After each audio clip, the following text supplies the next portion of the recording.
Lucas is a true Berliner, and of course he knows the Hungerhake. However, it was always just some memorial to him. But now he is to interview contemporary witnesses for a project for history class. He remembers his grandfather always told him stories about the airlift when he was a snip. Perfect, thinks Lucas, and sets off to interview him. His grandfather is absolutely delighted by the interest of his grandson and explains to him first of all how the airlift came about. After the Second World War, the four victorious powers, USA, Great Britain, France, and Russia, divided Germany into 4 zones. Berlin had a special role. The city itself was to be divided up into 4 sectors too. These were then to be governed by the city commanders of the relevant occupying force. The problem? Berlin itself was located deep in the Soviet zone, and the Soviet military administration had the feeling that the Western Allies wanted to keep the city for themselves. A conflict was inevitable, and this was exactly what happened. In 1948, the Western Allies introduced the Deutsche Mark as the only means of payment in their sectors. Previously, they had tried to implement a currency reform for all of Germany, but this failed on several occasions. The consequences? Since the old money became worthless in the western sectors in one fell swoop, but could still be used in the eastern sector, the Soviet side was scared of being swamped by the old banknotes, for this would have led to the collapse of the eastern economy. The Soviet military administration therefore decided to have its own counter-currency reform, and this time the new currency would also be valid in Greater Berlin. This was a provocation that the Western Allies could not allow to happen. They declared the reform null and void. The response from the Soviet military administration followed promptly. On June 24, 1948, they closed off all paths of access to West Berlin.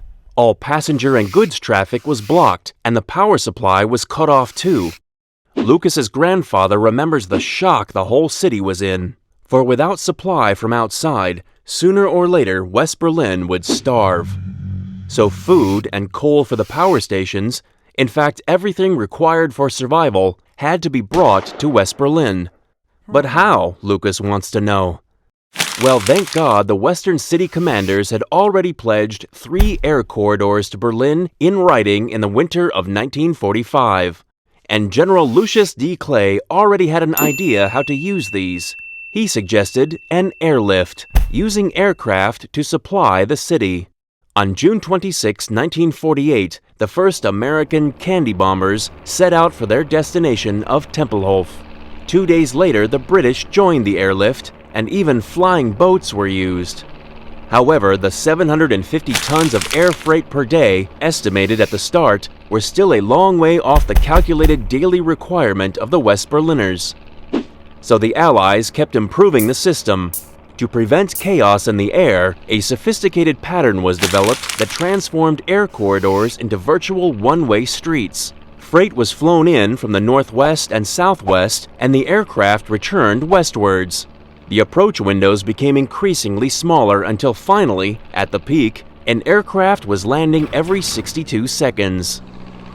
In the end, the time on the ground, including maintenance as well as loading and unloading, was just 30 minutes. The Berliners even built an entire airport in just 3 months. Unfortunately, despite these logistical feats, time and again there were tragic accidents. 39 British, 31 Americans, and at least 6 Germans lost their lives during the airlift. Nevertheless, leaving West Berlin to its fate was never in question for the Western Allies.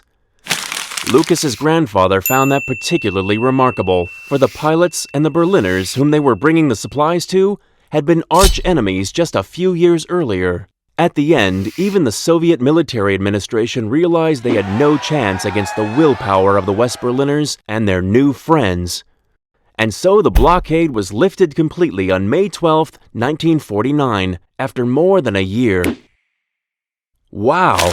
Lucas is thrilled by the real-life history lesson given by his grandfather. And he now looks at the Hungerhake through different eyes, too. He knows without the tireless effort of all those involved in the airlift, his home Berlin would look completely different today.